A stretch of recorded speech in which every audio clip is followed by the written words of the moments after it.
My bridesmaid humiliated me at my reception with a vulgar lie. Her boyfriend dumped her after 3 weeks and she doesn't know why. I saved myself for marriage because it was important to me.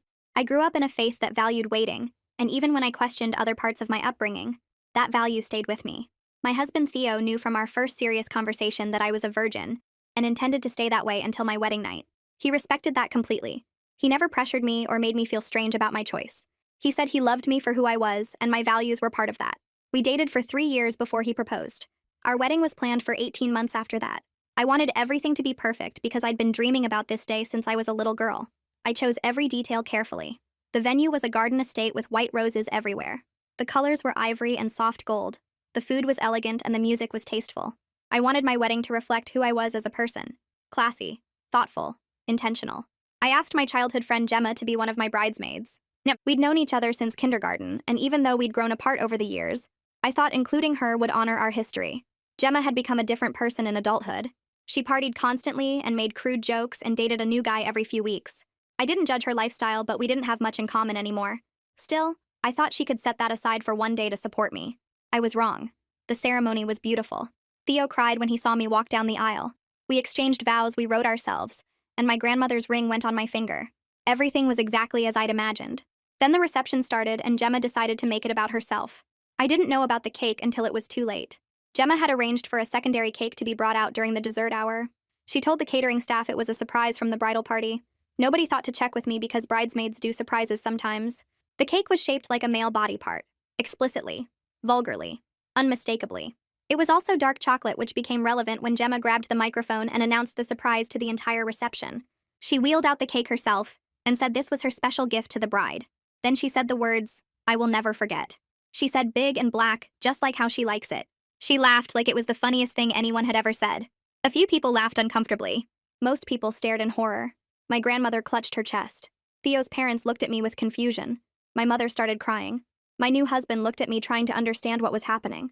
I stood there in my white dress watching everything I'd planned fall apart because my bridesmaid decided to humiliate me with a lie. I had never been with anyone. Ever. Gemma knew this because I'd told her years ago during a conversation about our different choices. She knew I was waiting for marriage. She knew that cake and that comment were complete fabrications designed to shock my family and embarrass me in front of everyone I loved. She did it anyway because she thought it was funny. I didn't cry. I didn't scream. I walked over to Gemma and told her to leave. She laughed and said I needed to relax. She said it was just a joke and everyone knew bachelorette parties had stuff like this. I told her this wasn't a bachelorette party. This was my wedding reception with my grandparents and my husband's conservative family and my church community. She rolled her eyes and said I was always too uptight. I told her again to leave. She finally seemed to realize I was serious. She grabbed her purse and walked out, muttering about how I couldn't take a joke. The catering staff removed the cake immediately. Theo's brother made an announcement that there was a misunderstanding and the reception would continue. People tried to move on, but the damage was done. I spent the rest of my wedding night answering questions and explaining to relatives that Gemma's comment was a lie. My grandmother asked me directly if I'd been living a double life. My father-in-law looked uncomfortable around me for the rest of the evening. My mother kept apologizing like it was somehow her fault for letting Gemma be in the wedding. Theo held my hand the entire time and told everyone who would listen that I was exactly who I'd always said I was. He defended me constantly, but it didn't erase what happened. We left for our honeymoon 2 days later. I tried to forget about Gemma and focus on starting my marriage, but every time I closed my eyes, I saw that cake and heard those words. She had taken something sacred from me. Not my virginity, because that was still mine to give to my husband, but my wedding day. 2 months after the honeymoon, I got a call from Gemma's sister asking why I'd done that to her. I had no idea what she was talking about, until she sent me the screenshots. Apparently, someone had been very busy making sure every single person in Gemma's life knew exactly what kind of friend she really was, and they all thought it was me. The screenshots filled my phone screen with message after message. Each one showed Gemma's face next to that horrible cake. The image shared across platforms I didn't even know existed. Someone had posted to her company's internal feedback portal with photos from the reception. Another anonymous account sent detailed descriptions to her apartment building's community board. A third contacted her extended family through Facebook, tagging aunts and uncles and cousins in posts that described exactly what she'd done at my wedding. The messages were identical in their factual tone, listing the date, the location, the words she'd said into that microphone. No exaggeration, no emotion, just the plain truth repeated over and over to everyone who knew her. I scrolled through dozens of screenshots showing different platforms, different anonymous usernames, all created within the same week. Whoever did this had planned it carefully, methodically destroying every part of Gemma's life with surgical precision. My hands shook as I called her sister back. She answered on the first ring, and I started talking before she could accuse me again. I told her I'd been on my honeymoon in Greece for 2 weeks, that I had plane tickets and hotel receipts and photos to prove I wasn't anywhere near a computer during most of this campaign. She interrupted to say that didn't matter because I could have set it up before I left or hired someone to do it while I was gone. I asked why she thought I would spend my honeymoon obsessing over Gemma when I'd been trying to forget the whole wedding disaster. She laughed, a bitter sound that made my stomach hurt. She said Gemma lost her marketing job yesterday after her boss received 3 separate emails from anonymous accounts detailing her poor judgment and character issues. She said Archer broke up with Gemma 3 weeks ago without any explanation, just packed his stuff and left. She said half of Gemma's friend group won't return her calls anymore because they all received messages about what kind of person she really is. Before I could respond, she hung up. I found Theo in our bedroom folding laundry like nothing was wrong. I showed him the screenshots without saying anything. He took my phone and sat on the edge of our bed, scrolling through each image with his face completely still. I watched his expression change from confusion to understanding to something I couldn't identify. When he finally looked up at me, his eyes were cold in a way I'd never seen before. I asked him directly if he knew anything about this revenge campaign. He handed my phone back and told me he didn't do it, but he wasn't sorry it happened either. The flatness in his voice scared me more than anger would have. This was my husband who cried at animal shelter commercials, who apologized to furniture when he bumped into it, who sent thank you cards to everyone who attended our wedding. The person sitting in front of me sounded capable of anything. I spent the next 2 days at our dining table with my laptop open and notebooks spread everywhere. I made a list of every single person who attended our wedding reception. 217 guests, plus the catering staff of 12, plus the venue coordinator and her assistant, plus the photographer and videographer. Any of them could have witnessed what Gemma did. Any of them could have told friends or family members who weren't there. I created a spreadsheet tracking who had technical skills, who had time to execute something this organized, who hated Gemma enough to want her destroyed. The list grew longer instead of shorter. I added columns for motive and opportunity and means, trying to narrow down suspects like I was solving a crime. But the systematic nature of the campaign suggested someone with real technical knowledge, someone who knew how to create anonymous accounts and use VPN services and coordinate across multiple platforms. That eliminated most of my relatives, but opened up possibilities I didn't want to consider. Theo's brother called on the 3rd day asking if I'd heard about the Gemma situation making rounds on social media. My stomach dropped as I asked him what he meant. He explained that wedding guests were sharing the story in private Facebook groups, posting about how shocked they were that someone would be so cruel at a friend's wedding. He said most people were commenting that Gemma got what she deserved, that you can't humiliate someone like that without consequences. Then he paused and told me a few people were asking questions about whether I had orchestrated the revenge myself. I sat down on the kitchen floor because my legs stopped working. The idea that people were discussing this at all, that my wedding disaster was now entertainment for strangers online, made me feel sick. I told Theo's brother I had nothing to do with it, and he said he believed me, but his voice had doubt in it. Nicolette reached out through a text asking to meet for coffee. I hadn't talked to her since the wedding, even though we'd been friendly for years. We met at a cafe near her office, and she hugged me before we sat down. She told me Gemma had been calling her crying for the past week, claiming someone was systematically destroying her life. I stirred sugar into my coffee and waited for Nicolette to say I was the obvious suspect.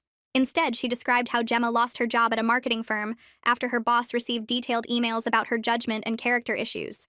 She said Archer broke up with Gemma 3 weeks ago without any explanation, just told her it wasn't working, and moved out. She said Gemma's friend group had split into people who still talked to her, and people who thought she got what was coming. Nicolette watched me carefully as she shared all this, studying my face for reactions. I realized the timeline meant whoever did this started almost immediately after our wedding, while Theo and I were still on our honeymoon trying to salvage something good from the whole disaster. The anonymous email arrived that evening with no subject line and no text in the body, just an attachment labeled Timeline, PDF. I almost deleted it as spam, but something made me click. The document opened to reveal a professionally formatted spreadsheet showing every single message sent about Gemma, organized by date and platform and recipient. Column headers read date, platform, target, account used, message type, confirmation of receipt. Rows and rows of data tracking the entire revenge campaign across 3 weeks. Someone had contacted her employer through their anonymous tip line on 3 separate occasions. Someone had messaged her apartment complex manager with concerns about a tenant's behavior. Someone had reached out to 14 different friends with detailed accounts of the wedding incident. At the bottom of the last page was a single line in bold text that made my hands shake. It said, "She humiliated you in front of everyone you love. Now she knows how that feels." I tried to trace the email address, but it led nowhere. Registered through an encrypted service that hid the sender's identity completely. My mother showed up at my door 2 days later without calling first. I knew something was wrong when I saw her face, all red and puffy from crying. She came inside and sat on my couch and broke down completely. Between sobs, she told me church members had been asking her questions about whether our family orchestrated revenge against Gemma. Someone had apparently told the pastor that Gemma's life fell apart suspiciously fast after the wedding, right around the time we left for Greece. Now people were whispering about whether this was how good people should behave, whether revenge was ever justified, whether our family had crossed a line. My mother grabbed my hands and begged me to tell her I had nothing to do with it. The fact that she had to ask, that my own mother needed reassurance I wasn't capable of this level of cruelty, broke something inside me. Lana called me 3 days later asking to meet for lunch without Theo. We sat in a quiet restaurant booth and she ordered for both of us without looking at the menu. Then she told me she'd overheard Theo on the phone 2 weeks after our wedding, talking to someone about making sure everyone knows what kind of person she really is. She said she didn't think much of it at the time because people say things when they're angry and Theo had every right to be upset about what happened at our reception. But now with everything that had happened to Gemma, she was worried her son might have done something he couldn't take back. The way she watched me while she talked, protective and cautious at the same time, made me realize she was trying to warn me about my own husband.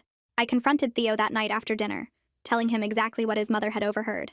He stopped loading the dishwasher and turned to face me. I asked him directly if he orchestrated the campaign against Gemma. He said no, he didn't do it, and I could see he was telling the truth. But when I pushed harder, asking if he knew anything at all about what happened, he admitted he was angry enough to want revenge. He said he called a few mutual friends after the wedding to make sure they knew the full story of what Gemma did. He wanted people to understand why we left the reception early, why I spent our wedding night crying instead of celebrating.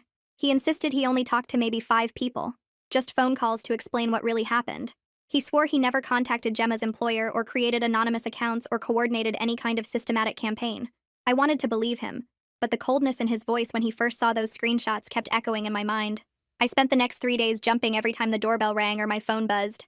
Every shadow in the hallway made my heart race. Every notification felt like it might be another accusation, or another piece of this mess falling apart.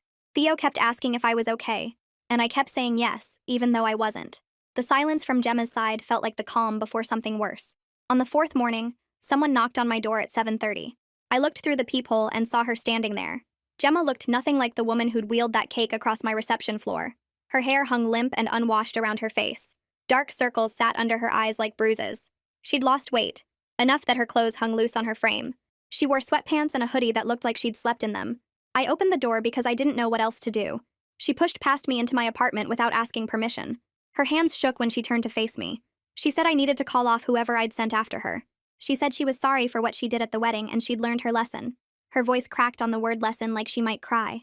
I told her I genuinely didn't know who was doing this. I said I'd been trying to figure it out myself because everyone thought it was me. She laughed then, this bitter sound that had nothing to do with humor. She said I was a liar just like she'd called me at the wedding. She said I'd always been good at playing innocent while getting exactly what I wanted. The words hit me like a slap. I stood there watching her fall apart in my living room and something dark moved through my chest. Part of me wanted to comfort her. Part of me wanted to tell her to leave. And part of me, this small, terrible part, felt satisfied seeing her suffer. That last part made me feel sick. She left without saying goodbye, just walked out and slammed the door behind her. I sat on my couch shaking for 20 minutes after she was gone. I kept thinking about how she looked, how broken she seemed, and I couldn't separate my horror from my relief. That afternoon, I looked up private investigators in my area. I needed to know the truth, even if it meant finding out someone I loved had done this, even if it meant confirming Theo had lied to me. I called 3 different offices before I found one willing to trace anonymous online accounts. The investigator's name was printed on his business card in plain black letters.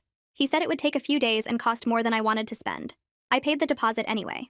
3 days later, he called me back to his office. The report sat on his desk in a manila folder, professional and impersonal. He opened it and started walking me through what he'd found. The accounts were created using something called VPN services and encrypted email. He said it showed technical skill beyond what most regular people could manage. Someone knew what they were doing, knew how to hide their tracks, knew how to stay anonymous while destroying someone's life piece by piece. He'd identified at least 7 different anonymous identities used to contact people in Gemma's life. All of them were created within days of my wedding. All of them went dormant 2 weeks ago, right around when her boyfriend broke up with her. The timeline made my stomach turn. Whoever did this started immediately after watching Gemma humiliate me. They spent weeks systematically taking apart her life. Then they stopped when they decided she'd suffered enough. The investigator kept talking, but I barely heard him. He mentioned something about messages sent to employers and friend groups. He talked about coordination and planning. Then he said something that made me focus again. He said there was an interesting detail about her boyfriend. The investigator pulled out another page from the folder. He said someone named Archer received an anonymous package at his home. The package contained printed screenshots of text messages between Gemma and another man. The messages were sent during the time she was dating Archer. They were flirtatious, suggesting Gemma was seeing multiple people at once. I sat back in the cheap office chair. I'd never known about Gemma cheating on anyone. She'd mentioned Archer a few times, but never said anything about seeing other guys at the same time, which meant whoever orchestrated this campaign had access to her private messages. They'd hacked into her phone or her computer or her accounts. They'd read through her personal conversations looking for ammunition. The level of invasion made me deeply uncomfortable, even though Gemma had hurt me first. That night, Theo and I had our worst fight since getting married. I told him I was disturbed by what the investigator found. I said the extent of the revenge bothered me regardless of who did it. Theo stopped loading the dishwasher and turned to face me. His jaw was tight. He said Gemma deserved everything she got and more. He said she tried to destroy my reputation and our marriage before it even started. He said she stood in front of our families and church community and lied about my sexual history. I told him I understood being angry, but this went too far. I said believing in proportional justice didn't make me weak. I said his inability to see the moral problem with hacking someone's private messages scared me. He stared at me like I'd grown a second head. He asked if I was seriously defending the woman who humiliated me at our wedding. I said I wasn't defending her. I was questioning whether this response was right. We went back and forth, voices getting louder, until I finally grabbed my pillow and went to the guest room. We slept in separate rooms for the first time ever. The next morning, my grandmother called while I was making coffee. Her voice sounded shaky on the phone. She said she'd been thinking about something and needed to tell me. She said Theo's brother approached her the week after the wedding. He asked detailed questions about exactly what Gemma said and did. He claimed he wanted to make sure the family had the full story straight. My grandmother said she thought it was odd at the time but didn't mention it because she was so upset about everything. Now she was wondering if maybe he'd been gathering information for a specific purpose. I thanked her and hung up. My hands felt numb. Theo's brother worked in computers, something technical that I'd never fully understood. He was quiet and methodical, the type of person who planned things carefully. I thought about him making that announcement at the reception, taking control when everything fell apart. I thought about how protective he'd been of me that night. I drove to his apartment without calling first. He answered the door in gym clothes, surprised to see me. I walked in and asked him directly if he'd done this to Gemma. He said no immediately. He said he didn't know what I was talking about. I told him about the investigator's report, about the technical sophistication, about the timeline. I told him what my grandmother said about his questions. His face changed. The denial fell away, and something else took its place. Guilt, maybe, or resignation. He sat down on his couch and put his head in his hands. Then he admitted everything. He said he orchestrated the entire campaign. He said he worked in something called cybersecurity, that he had skills in digital investigation and anonymous communication. He said watching Gemma humiliate me in front of our entire family made him so angry he couldn't let it go. He said seeing my grandmother clutch her chest and my mother cry while Gemma laughed was more than he could stand. He spent 2 weeks after the wedding digging into Gemma's life. He found her vulnerabilities, her secrets, her weak points. Then he systematically exposed her to everyone who mattered to her. He looked up at me with red eyes and said he did it for me, for our family. He showed me everything on his laptop. The full scope of what he'd done spread across multiple documents and folders. He'd hacked Gemma's social media accounts to find the cheating texts with Archer. He'd created multiple anonymous identities to contact her employer with reports about her judgment and character. He'd sent detailed accounts of the wedding incident to her friend groups, making sure everyone knew what kind of person she was. He'd even contacted her apartment complex suggesting she might be unstable, planting seeds of doubt everywhere. He said he stopped when Archer broke up with her because he felt that was enough damage. He said it so casually, like ruining someone's entire life was just a task he'd completed. The way he described it made me feel sick. I told him he had no right to do this in my name. I said he turned me into someone I wasn't. I said he violated another person's privacy in ways that might be illegal. He looked at me with this intensity in his eyes. He said Gemma violated my dignity first. He said she lied about my sexual history in front of my conservative family and church community. He said she could have damaged my marriage and reputation permanently. Then he asked if I was really going to pretend I wasn't relieved that she faced consequences. I wanted to deny it completely. I wanted to say I felt nothing but horror, but I couldn't. Some part of me was relieved and I hated myself for it. I spent the next 4 days thinking about what to do. I barely slept. Theo kept trying to talk to me, but I couldn't look at him without thinking about his brother. I thought about calling the police. I thought about what charges might apply, whether hacking and harassment could be proven. I thought about Gemma and whether she deserved this level of destruction despite what she'd done to me. Finally, I called Theo's brother and told him my decision. I said I wasn't going to report him to the police, but I said he needed to confess to Gemma in writing and face whatever consequences she chose. I also told him I couldn't have a relationship with him anymore.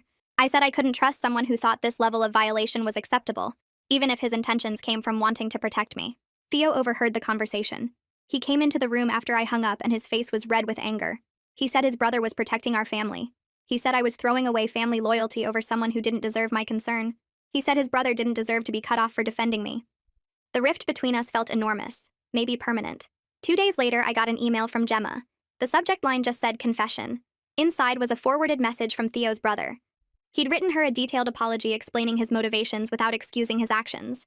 He listed everything he'd done, every account he'd created, every person he'd contacted. He said he was sorry for going too far, even though he believed she'd hurt me first. Gemma's message to me was short.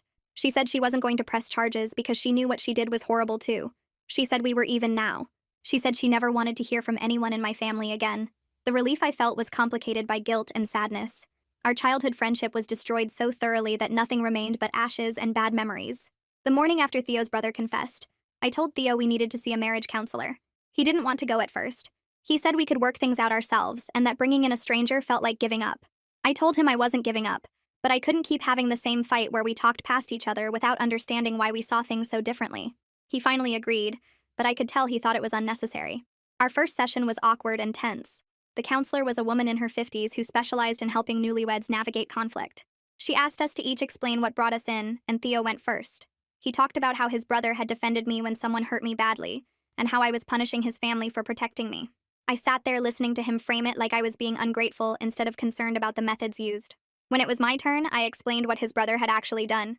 The hacking, the anonymous accounts, the systematic destruction of someone's entire life. I said I understood Theo's protective instincts came from love, but that I needed a partner who respected my boundaries even when defending me. The counselor asked Theo if he understood why the revenge campaign troubled me, and he said he understood intellectually, but emotionally, he still felt his brother did the right thing. She asked me if I could see why Theo felt torn between his wife and his brother, and I admitted I could, but that didn't make it okay. We left that first session without any resolution, but at least we'd said things out loud to a neutral third party. The second session a week later went deeper. The counselor asked Theo to describe what he felt when he saw me humiliated at our wedding. He talked about rage and helplessness, about wanting to protect me but not knowing how. She asked if maybe his brother's actions felt satisfying, because they gave him a sense of justice when he'd felt powerless. Theo got quiet, and then nodded. She asked me what I felt when I learned what his brother had done, and I said I felt violated all over again because someone had acted in my name without my permission. The counselor helped us see that we were both reacting to the same trauma, but in completely opposite ways. Theo wanted revenge to restore balance, and I wanted distance to maintain my values. Neither of us was wrong, but we couldn't keep dismissing each other's perspectives. Over the next few weeks, we kept going to counseling every Thursday evening. Some sessions were productive, and some ended with us sitting in the car afterward in silence. Slowly, painfully, we started learning how to talk about our different values without contempt. Theo began to understand that defending me didn't mean disregarding my wishes, and I began to understand that his protective instincts weren't about controlling me, but about loving me fiercely. Some days were better than others. Some nights we went to bed without really resolving anything, and just held each other because that was all we could do. I also knew I needed to talk to my family directly about what happened. The rumors and speculation were eating away at relationships that mattered to me. I called my mother first and asked if we could meet for coffee. She arrived looking worried and tired. I told her the whole truth about Theo's brother orchestrating the revenge campaign, and how neither Theo nor I had anything to do with it. She listened without interrupting, and when I finished, she started crying. She said she'd been so afraid I'd become someone cruel and vindictive, and hearing that I hadn't made her feel like she could breathe again. But she also said she understood why someone would want to retaliate after what Gemma did. The conversation didn't fix everything, but it helped. My grandmother was next. I drove to her house on a Saturday afternoon and found her in her garden. I sat with her on the bench under her rose bushes and explained everything. She patted my hand and said she was relieved to know the truth. Then she surprised me by saying she'd wanted to do something to Gemma herself after the wedding. She said watching that girl humiliate me in front of everyone had made her so angry she'd lost sleep over it. She admitted she understood the impulse to retaliate even if the methods were extreme. We sat there together in the garden, and I realized my grandmother wasn't as purely innocent as I'd always thought. She'd just never had the tools or opportunity to act on her darker impulses. My father-in-law was the hardest conversation. I asked Theo to set up a meeting, and we drove to his parents' house on a Sunday. Lana made tea and then left us alone in the living room. I explained that Theo's brother had been responsible for everything, and that we'd only found out after it was already done. My father-in-law listened with his jaw tight and his hands clasped. When I finished, he said he was uncomfortable with the whole situation, and thought we should all just move forward and never speak of it again.